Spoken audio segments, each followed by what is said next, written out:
안녕하세요. 저는 요양보호사 일을 하고 있는 50대 여자예요. 요즘 요양보호사 일을 하시는 분들 참 많죠? 우리나라가 고령화 사회라고 하던데 제가 봐도 갈수록 보살핌이 필요하신 노인분들이 많아지고 있는 것 같아요. 저는 이 일을 한 지는 꽤 됐는데 20년이 훌쩍 넘었네요. 예전에는 요양보호사라고 하지 않았고 가정보호사라는 말을 썼는데 이렇게 오랜 시간 동안 일을 하게 될 줄은 꿈에도 몰랐네요. 이 일이 여러 사람을 만나는 일이라 저도 지난 시간 동안 참 다양한 사람을 만났던 것 같아요. 그 중에서 제 마음속에 남은 사람들이 있어 그 이야기를 해보려고 해요.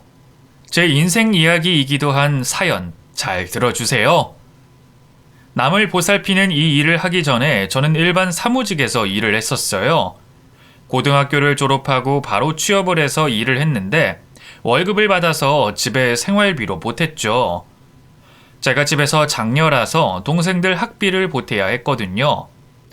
월급의 대부분이 생활비로 들어갔지만 저는 전혀 아깝다는 생각을 하지 않았어요. 오히려 제가 도와서 엄마 일이 줄어든다는 생각에 더 뿌듯하기만 했고요. 5남매 중에 장녀인 저만 빼고 동생들은 다 대학을 나왔어요. 공부 잘하는 둘째와 넷째는 4년제 대학으로 셋째와 다섯째는 놀기 좋아해서 전문대만 나왔는데 그래도 그게 어디예요. 대학을 나와서 그런지 지금은 다들 한 자리씩 하며 가정을 잘 꾸리고 있어요. 그 공부 뒷바라지를 제가 했다는 걸 기억하고 보답하는 동생들은 없지만 손 안 벌리고 잘 살아주는 것만으로도 저는 충분히 보답을 하고 있다고 생각해요. 뉴스를 보면 이혼이나 가정 불화로 망가지는 가정이 많잖아요. 저는 아직 살아계시는 부모님과 동생들 가족이 다들 행복했으면 좋겠어요.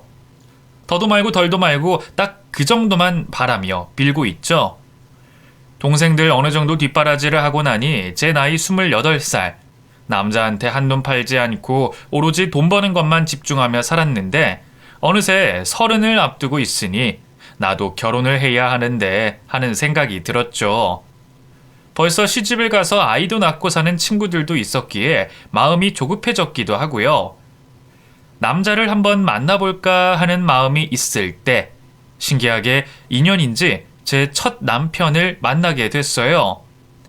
일하던 사무실에 과장님이 소개해준 남자였는데 모르는 사람이라 기대도 없이 자리에 나갔다가 그게 인연이 됐죠. 그렇게 만나서 1년 만에 우리는 결혼을 하게 됐어요.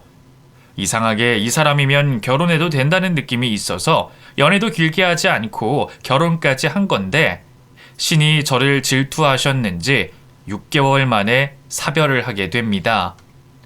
첫 남편이 사고가 났다는 전화를 받았던 날이 아직도 선명하게 생각이 나요. 회사에서 신년 기념으로 등산을 갔는데 설산이라 많이 미끄러웠던 것 같아요. 등산화에 차는 아이젠도 없이 갔다가 그만 미끄러졌고 계곡으로 추락을 하고 말았죠. 재수씨, 김 대리가 산행 중에 추락했어요. 네? 그래서 구조됐어요? 어떻게 됐어요? 지금 구조 중인데 이 상황 보고 다시 연락 줄게요. 그 사람 괜찮은 거죠? 살아있는 거 맞죠? 그게 연락도 줄게요. 괜찮을 거예요. 네, 연락 주세요. 주말에 저랑 같이 집에서 쉬고 싶다고 한 사람이었어요.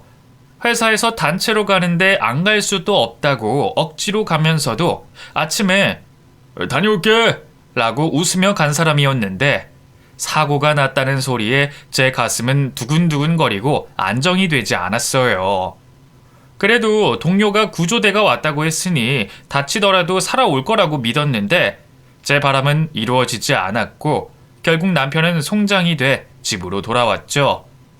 결혼 6개월 만에 일어난 일. 남편을 보내면서 저는 제정신이 아니었어요.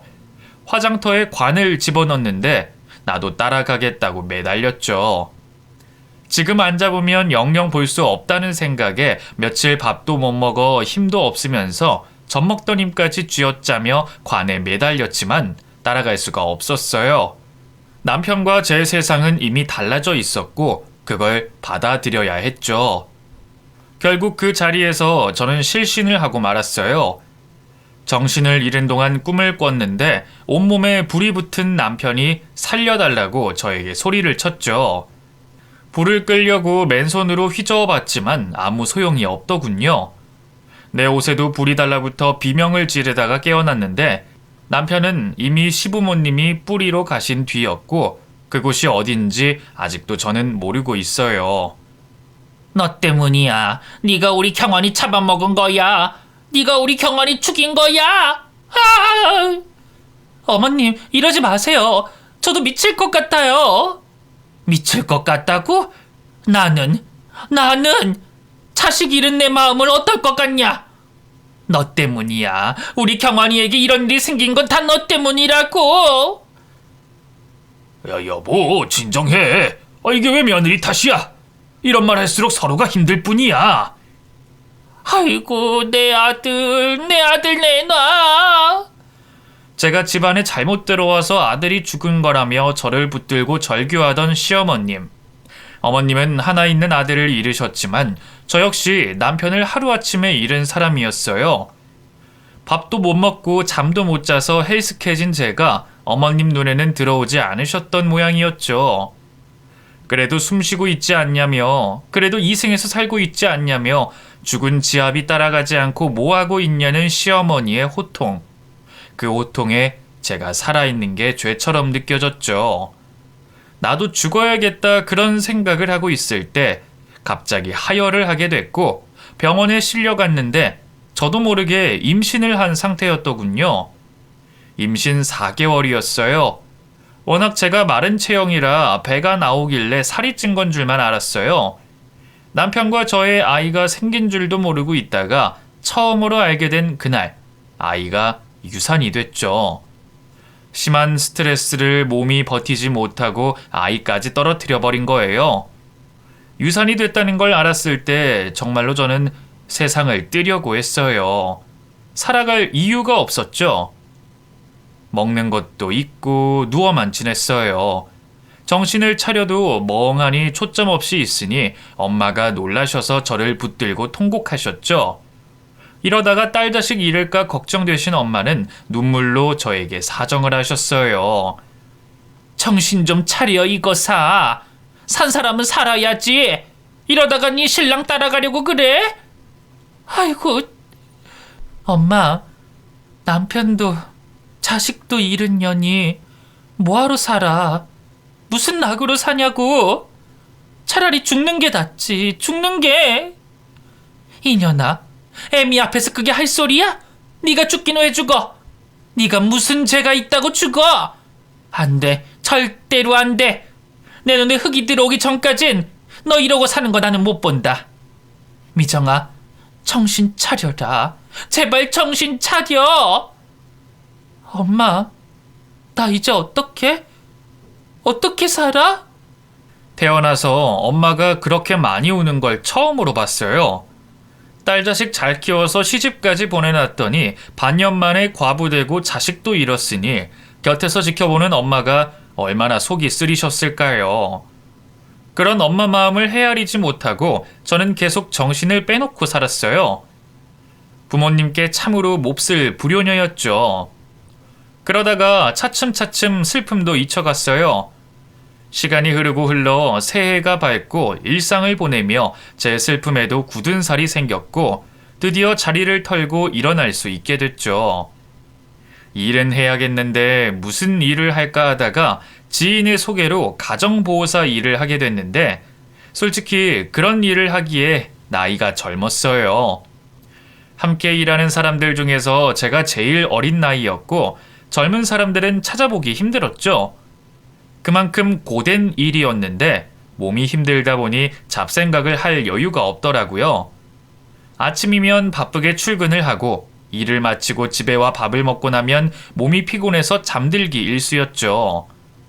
열심히 일해서 월급을 받으면 그 돈으로 부모님이랑 여행이나 다니고 맛있는 음식도 사 먹고 좋아하시는 부모님을 보면서 저도 점점 웃음을 찾을 수 있게 됐어요. 그러다 보니 일도 재미가 있더군요. 동료들 중에 짜증내는 사람들도 많았거든요. 하지만 저는 그러지 않았어요. 저에게 주어진 일을 즐기면서 그리고 제가 보살펴드리는 할머니, 할아버지를 좀 더 생각하며 돌보다 보니 어느 순간 저를 찾는 사람들이 생기기 시작했죠. 혹시 다음에 우리 아버지 좀 맡겨도 될까요? 지금 제가 담당하는 할머님들이 많아서요. 언제 될지는 장담을 못 드리는데, 아니면 다른 가정보호사님 소개해 드릴까요? 저희 센터에 저 말고도 잘하시는 분들 많아요. 아니, 딴 사람은 싫고 나는 허 선생이 더 좋은데. 우리 아버지도 허 선생을 원하고, 그 지난번에 한번 관리 받으셨잖아. 그 뒤로 허 선생만 찾으셔. 네, 자리 생기면 연락드릴게요. 그래, 좀 부탁해요. 연락드릴게요. 몸은 힘들어도 찾아주는 분들이 생기니 기분도 좋고 뿌듯하기도 했어요. 하지만 나름 고충도 있었죠. 저를 배정받고 싶다고 개인적으로 요청하는 분들이 생기면서 같이 일하는 동료들 사이에서 불화가 생겼거든요. 자기들도 열심히 하는데 왜 저만 찾냐는 거죠.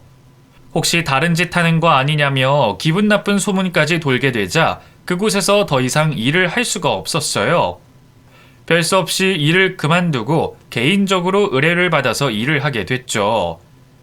케어 받으시는 분들 요구사항은 더 까다로워졌지만 페이를 후하게 쳐주셔서 감수할 만했고 해마다 월급을 올려주셔서 그 전보다 훨씬 돈을 더 많이 벌 수가 있었어요. 한번 인연을 맺은 분들은 병원에 장기 입원을 하시거나 돌아가시기 전까지 쭉 저와 인연을 맺으셨는데 대부분 3년을 넘기지 못하셨죠. 그래서 몇 분을 보내고 나니 어느새 저도 일을 한 지 10년이 훌쩍 넘어 있었어요. 그러는 사이 제 나이도 40을 바라보고 있었고 더 이상 죽은 남편과 아이 때문에 우는 일은 없었죠. 그런 저를 보고 엄마는 재혼을 조심스레 말씀하셨어요. 너한테 선자리가 하나 들어왔는데 한번 만나볼래? 이 나이에 무슨 결혼이야. 나 결혼 안 해. 왜 안 해? 한번 다녀왔지만 얼마 살지도 않았는데. 얼마든지 새 출발할 수 있어. 그냥 눈 딱 감고 한 번만 만나봐. 엄마, 나 결혼 못 해. 이제 겨우 울지 않게 됐다 뿐이지. 아직도 꿈에 나와. 그런데 어떻게 다른 남자랑 살 수 있겠어? 사람한테 받은 상처는 사람한테 치유받는 거야. 이미 죽은 사람 계속 생각해서 뭐해? 너는 네 인생이 불쌍하지도 않아? 그만 얘기해요. 못 들은 걸로 할게요. 아이고, 저 미련 꼼탱이. 나도 모르겠다. 네 마음대로 해. 고집 부리는 저를 보며 엄마가 많이 속상해 하셨어요. 하지만 어쩌겠어요. 제 마음이 그런 걸. 원해서 한 결혼도 그 모양인데 억지로 해서 또 무슨 일이 생길 줄 알고 차라리 혼자 사는 게 속 편하다 싶었죠. 그래서 이제 결혼 얘기는 하지 말라고 단호하게 말을 했죠. 돌봐드리고 있던 할머니가 돌아가시고 잠시 쉬고 있을 때였어요. 가정보호를 의뢰하는 남자분이었는데 소개받아 전화를 주셨다고 하더군요. 자신의 아버지가 이혼 후 중학생 딸과 살고 있는데 입주해서 돌봐줄 사람을 찾고 있었어요. 입주는 해보지 않아서 잠시 멈칫했는데 엄마가 자꾸 선보라고 하신 게 떠올라 이참에 집을 나가보자는 생각이 들었죠. 그래서 입주를 하겠다고 했고 생각보다 월급을 많이 챙겨줘서 저도 기분 좋게 일을 하러 갔어요. 어르신 안녕하세요. 오늘부터 어르신 돌봐드릴 허미정이라고 합니다. 아이고, 어서 와요. 그 아들한테 얘기는 들었는데. 네, 제가 알아서 하지만 혹시 필요하신 게 있거나 불편하시면 말씀 주세요. 아직 점심 전이시죠? 식사부터 준비해 드릴게요. 아유, 그래요. 고마워요. 별 말씀을요. 회사를 운영하다가 지금은 은퇴를 하고 집에서 지내고 있는 할아버지셨어요. 중학생 딸이 하나 있었고 집안일을 해주는 가정부도 있었죠. 저처럼 상주하지는 않았지만 그 집에서 오래 일을 해서 가족사에 대해 훤한 사람이었어요. 사람이 다정하고 좀 수다스러운 사람이었는데 첫 출근했던 그날부터 우리는 친해졌죠. 저 영감님 왕년에 얼마나 날렸는지 몰라. 그래요? 그 이혼한 부인이 셋이나 돼. 지금 같이 사는 중학생 딸내미가 마지막 부인 딸인데 부인이 그만 죽었어. 5년 전에. 왜 죽었는데요? 그 젊은 남자랑 바람 피우다가 차 사고 나서 죽었어. 그 후로는 여자 안 들이신데. 아, 그래요? 여자한테 학을 뗐지 뭐. 첫째, 둘째 부인 사이에 아들들도 셋이나 있는데 다들 연락도 안 하고 살아. 유산을 일찌감치 떼줬다나 봐. 그 뒤로는 나 몰라라 하지 뭐. 외로운 분이시네요. 겉으로는 힘 빠진 영감처럼 보이는데 속은 또 안 그런지 가끔 눈빛이 돌변할 때가 있는데 그때 보면 무서워. 자기도 심기 안 건드리게 조심해. 네, 고마워요. 가정부에게 조심해야 할 사항들을 전달받고 제 일이 시작됐어요. 어르신을 살피며 식사 체크와 드시는 약 챙기고 하루 스케줄을 보실 때는 동행도 하고 전산 업무들은 제가 대신 봐드리기도 하고요. 가정부가 없는 시간에 식사 챙기는 것도 잠자리도 제가 도와드려야 할 일들이었어요. 거의 개인 비서처럼 수족이 돼 매일 일상을 같이 보내면서 처음에는 낯가리 마시던 어르신도 점점 저와 친해졌고 서로에게 맞춰가며 생활을 했어요. 어르신께는 가정부가 얘기했던 중학생 딸이 있었는데 사춘기라서 그런지 볼 때마다 얼굴에 신경질이 잔뜩 묻어있는 친구였어요. 한 집에 살게 됐으니 당연히 인사는 하고 살아야지 싶어 먼저 말을 걸었지만 딸은 저를 쓱 쳐다보고는 모르쇠로 일관했죠. 그 행동에 처음엔 기분이 좀 나빴어요. 하지만 어쩌겠어요. 돈 주는 사람 딸인 것을. 버릇이 없다고 제가 회초리를 들 수는 없는 노릇이라 저도 인사만 건네며 지냈어요. 허 선생은 사람 마음을 편하게 해주는 재주가 있어. 그러세요? 저랑 같이 있으면 마음이 편해지세요? 그래.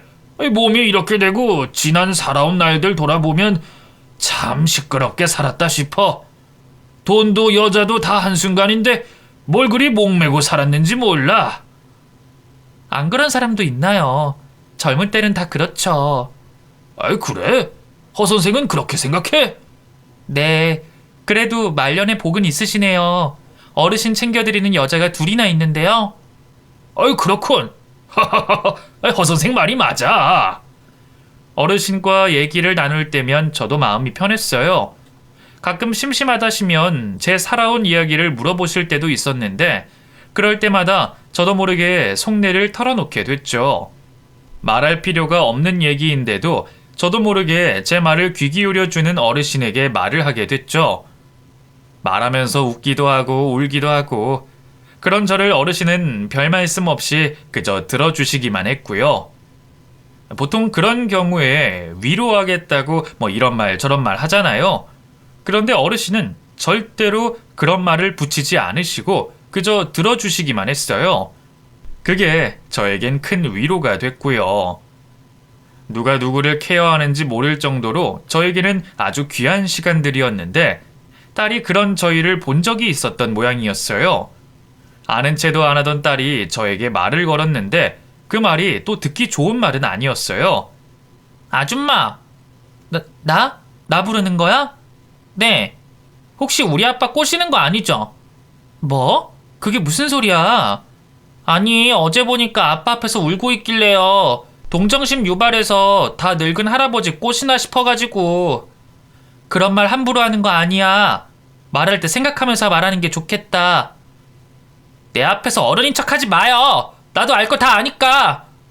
경고하는데 우리 아빠랑 정분나지 마요. 내가 가만히 안 있을 테니까. 말 또 막 하지. 나 분명히 경고했어요.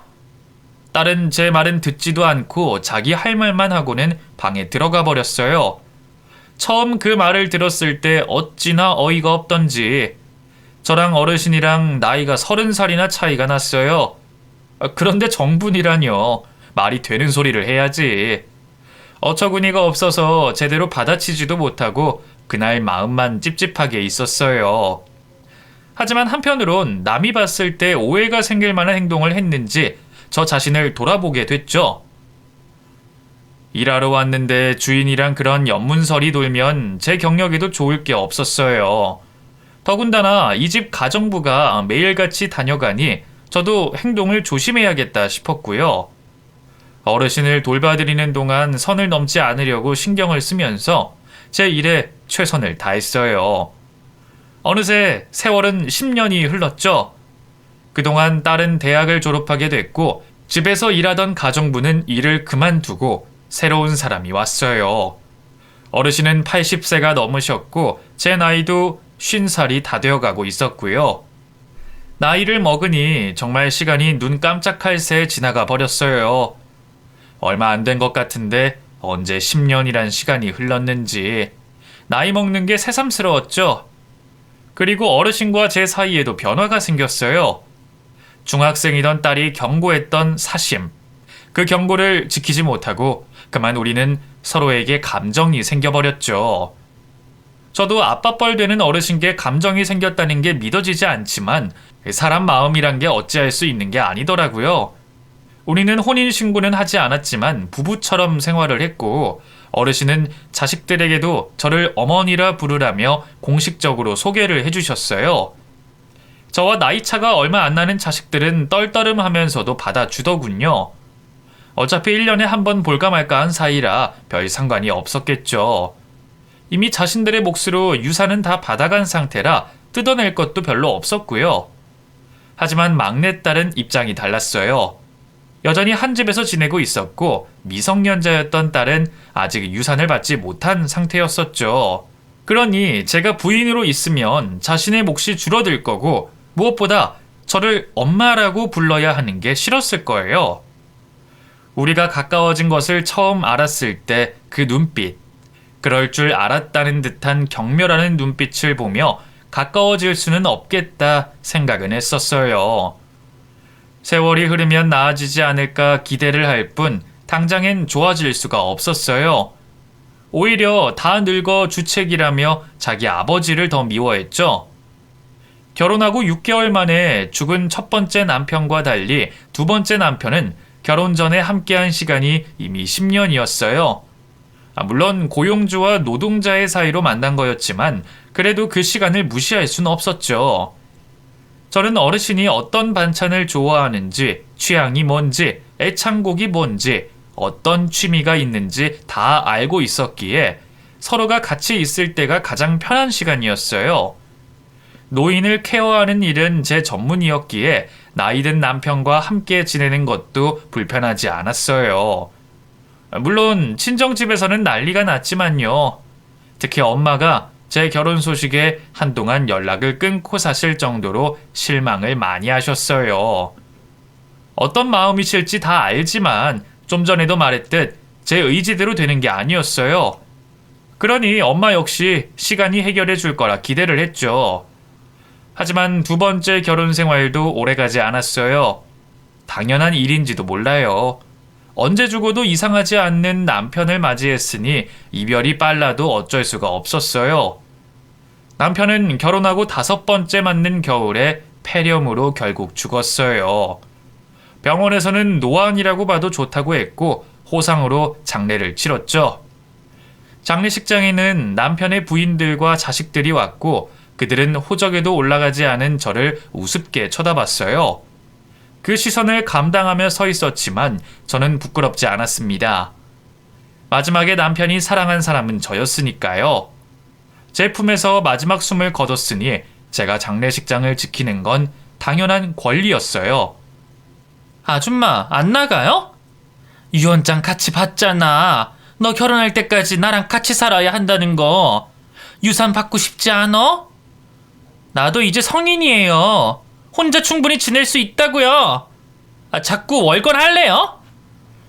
나는 어르신 유언대로 할 거야. 네가 뭐라고 하든 귀에 들리지 않아. 유산 포기하고 싶다면 마음대로 해. 나간다고 해도 말리지 않을게. 하지만 내가 이 집을 나가는 일은 없을 거야. 아이 진짜 짜증나. 어른 같지도 않은 게 계속 어른 행세해. 아줌마가 뭔데? 내 엄마야 뭐야? 나 네 엄마 맞아. 혼인신고 안 해도 사실혼이고 충분히 법적 효력이 있어.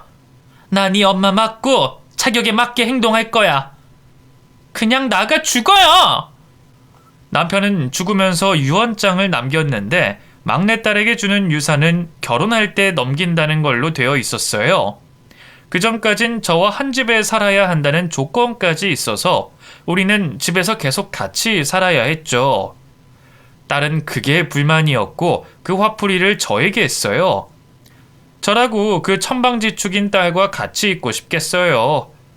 남편이 남겨준 유산으로 마음 편하게 사는 게 훨씬 더 나았죠. 하지만 그 사람의 마지막 유언을 지켜주고 싶었어요.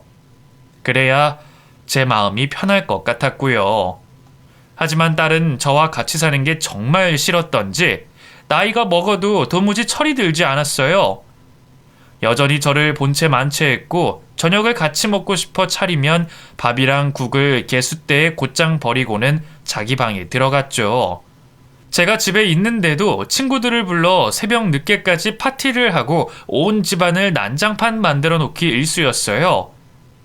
사춘기 소녀처럼 여전히 정신 못 차리는 딸이 미웠지만 묵묵히 집을 정리하면서 참고 또 참는 시간이 계속됐죠. 그렇게 몇 년 뒤 우리 사이가 가까워질 계기가 생겼어요. 딸이 연애를 하는데 의사 지망생이었고 결혼까지 생각하고 있다면서 저에게 도와달라고 말을 꺼내더군요. 이번에 졸업반인데 장학금을 놓쳤대요. 학비 좀 보태줘요. 그 애 집에서 학비를 해주겠지. 왜 우리가 줘야 하는데? 걔네 집 진짜 못 살아요. 홀어머니 혼잔데 동생들도 있고. 어차피 나중에 결혼하면 나 먹여 살려야 되는데 도와줄 수 있잖아요. 네? 네가 지금 푹 빠져서 분간이 안 되는 것 같은데 그건 아니야. 엄마 부탁드려요. 내가 정말 도와주고 싶어서 그래요. 네? 도와주세요 엄마. 엄마? 네 엄마. 이제 우리 둘밖에 안 남았잖아요. 가족끼리 서로 의지하면서 살아야죠. 엄마가 내 소원 들어주면 정말 좋겠어요. 그래도 물론 자기가 원하는 게 있어서이겠지만 딸이 처음으로 저에게 엄마라고 불러줬어요. 기대하지 않았던 말이기도 하고 처음 듣는 말이라 그 단어를 듣는 순간 제 머릿속은 정지가 돼버렸죠. 딸은 제가 멈칫하는 걸 눈치채고는 더 살갑게 매달렸고 원한다면 그 남자를 저에게 소개시키겠다고도 했어요. 단호하게 거절을 하지 못한 저는 그 의사 친구를 소개받았고 저를 처음 보는 자리에서 어머님! 이라며 깍듯하게 인사를 했죠. 한눈에 보기에도 서로 많이 좋아하는 것 같아 보였고 절대로 실망시키지 않겠다는 말에 저도 마음이 누그러졌어요. 이후 몇 년 뒤에 우리 집 사위가 될 그 친구의 뒷바라지를 해주게 됐죠. 물론 제가 먼저 나서서 한 게 아니라 딸이 부탁할 때마다 지원을 해줬는데 그럴 때마다 그 친구는 눈물을 보이면서까지 고맙다고 인사를 했어요. 나중에 의사가 돼서 은혜를 모두 갚겠다며 제 손을 꼭 잡고 믿어달라고 했죠. 다 큰 성인 남자가 눈물까지 보이며 절절한 모습을 보여 저도 그 친구를 믿어줬어요. 그래도 공부는 잘하는 친구라 대학을 졸업하고 바로 병원에서 근무를 하더군요. 인턴 과정을 지나 레지던트까지 마치고 드디어 환자를 진료할 수 있는 의사가 됐어요. 의사가 되기만을 바랬던 딸은 그동안 기다린 시간이 길었기에 바로 결혼 날짜를 잡자고 했고 둘은 약속대로 결혼을 하기로 했어요. 그 와중에 병원 개원까지 진행을 하며 목돈이 필요해진 그 친구는 또다시 저에게 부탁을 했죠. 자기 집에서도 돈을 해주시기로 했지만 조금 부족하다면서 이왕 이렇게 된 거 끝까지 도와달라는 말을 하더군요. 딸 역시 결혼하고 자기 몫으로 나오는 유산을 달라고 했고 유언장의 법적 효력 때문에 결혼식 전에 혼인신고를 올렸어요. 그리고 자기 앞으로 남겨진 5억 중에서 2억을 찾아 먼저 줬고요. 혼인신고서까지 확인하고 절차대로 돈을 줬지만 왠지 저는 불안했어요. 그동안 두 사람을 봐온 시간이 있어 충분히 믿을 수 있는 사이였는데도 뭔가 이상하게 느낌이 좋지 않더라고요. 딸이 결혼식을 올리면 저도 집을 처분하고 작은 곳으로 이사해 조용히 살 생각이었기에 헤어질 시기가 다가와서 그런가 보다 하고 마음을 달랬죠. 그것 말고는 걱정거리가 없는 것 같았고요. 하지만 그 불안이 무엇을 뜻하는 건지 얼마 뒤에 저는 알게 됐어요. 바닷가에 놀러간 딸이 실종이 되는 일이 생겨버렸어요. 그것도 바다에 빠져서요. 결혼을 앞두고 친구들이랑 바닷가에 있는 펜션에 놀러 간다고 했어요. 추워질 시기라 바다에는 들어가지 않을 것 같아 안심을 하고 있었는데 놀러간 당일 새벽에 전화가 왔죠. 바다에 딸이 빠졌다고요. 혼비백산한 저는 당장 사위와 함께 그곳으로 갔고 해양경찰이 출동해 딸을 찾았지만 찾을 수가 없었어요. 물에 떠다니던 딸의 가디건만 발견된 채 어디에서도 딸의 흔적을 찾을 수가 없었죠. 우리 딸 좀 찾아주세요. 이제 곧 결혼 앞두고 있는데 이게 대체 무슨 일인지. 아이고 어머니 진정하세요. 지금 우리 경찰들이 최선을 다해 찾고 있습니다. 저 차가운 바다에서 얼마나 무서울지. 아유, 찾아주세요. 제발 찾아주세요. 네. 우선 바람이 차니까 저 안쪽 상가에 들어가 계세요. 그 발견되는 게 있으면 바로 알려드리겠습니다. 네, 고마워요. 정말 고마워요. 경찰은 밤을 꼴딱 새워 수색 작업을 했지만 가디건 외에는 찾은 게 없었어요. 이쯤 되면 먼 바다로 쓸려 나갔을지도 모른다며 사망했을 경우도 엄두해야 한다고 하더군요. 저는 사망이란 말에 바닥에 주저앉아 울었어요. 믿을 수가 없었죠. 피는 섞이지 않았지만 제 딸이었어요. 저에게 엄마라고 불러준 제 딸이요. 슬픔에 눈물을 흘리고 있으니 사위가 저를 위로했어요. 꼭 살아 돌아올 테니 진정하고 경찰을 믿어보자고 하더군요.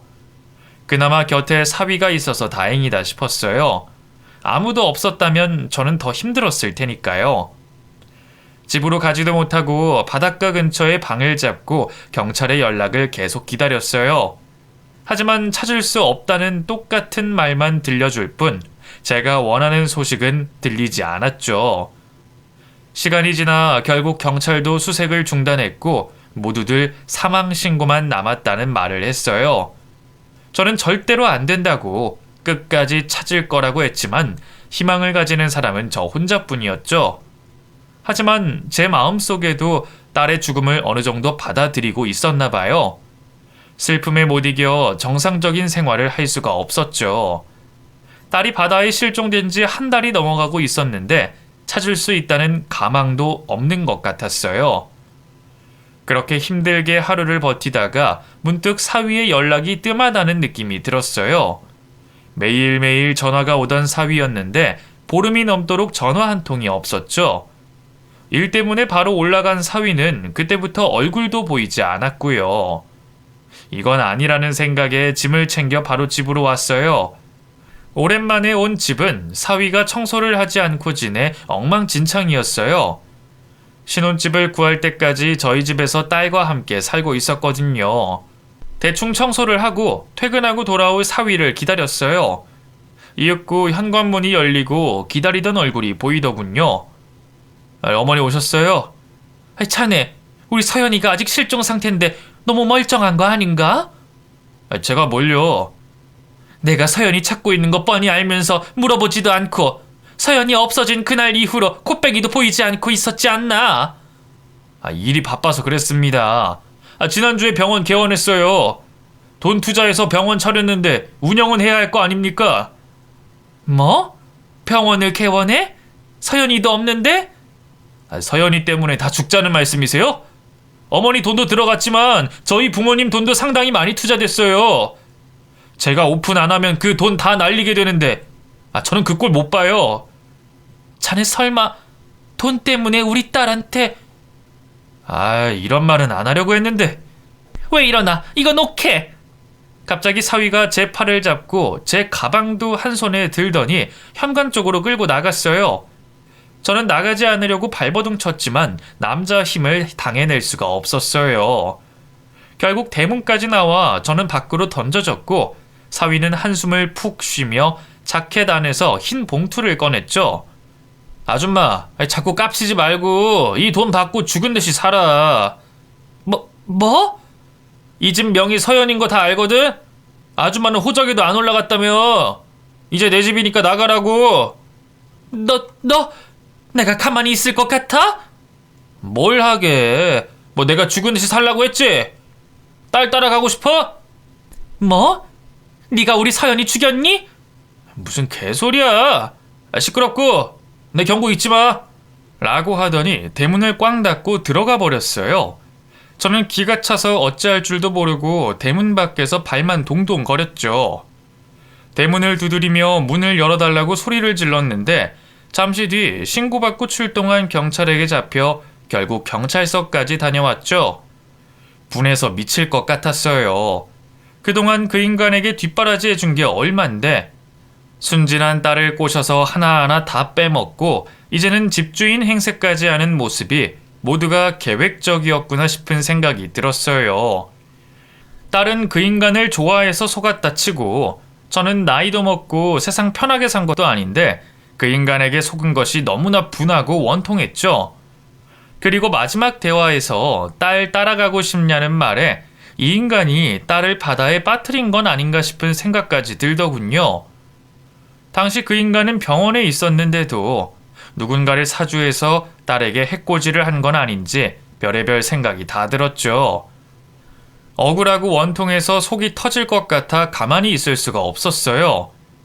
집을 찾아가 보고 병원에도 가서 난동을 부렸지만 그때마다 경찰 손에 붙잡혀 가야 했죠. 몇 번이나 제 딴에 발악을 했지만 통하지 않았고 결국 딸을 찾는 방법밖에 없다 싶었죠. 딸이 빠진 바닷가를 찾아가 이잡듯이 뒤지기 시작했어요. 이미 먼 바다로 떠내려가고도 남을 만큼 시간이 흘렀지만 작은 단서라도 찾아야 한다는 생각에 맹목적으로 뒤지고 다녔죠. 하지만 시간이 흘러 아무런 성과가 없었어요. 밤이면 시커멓게 변하는 밤바다가 무서워지기 시작했죠. 철썩철썩 파도가 나를 집어삼킬 것 같다는 착각도 들었어요. 점점 저는 정신력이 떨어졌고 기운을 잃어갔죠. 어느 순간 이제는 포기해야 하는 건 아닌가 하는 생각이 들었고 자포자기 심정으로 시간만 보내고 있는데 오랜만에 아는 사람이 연락이 왔어요. 예전에 같이 일했던 그 가정부였죠. 나야, 그 뭐하고 지내? 아유, 오랜만이네요. 잘 지냈어요? 나야 뭐 맨날 똑같지.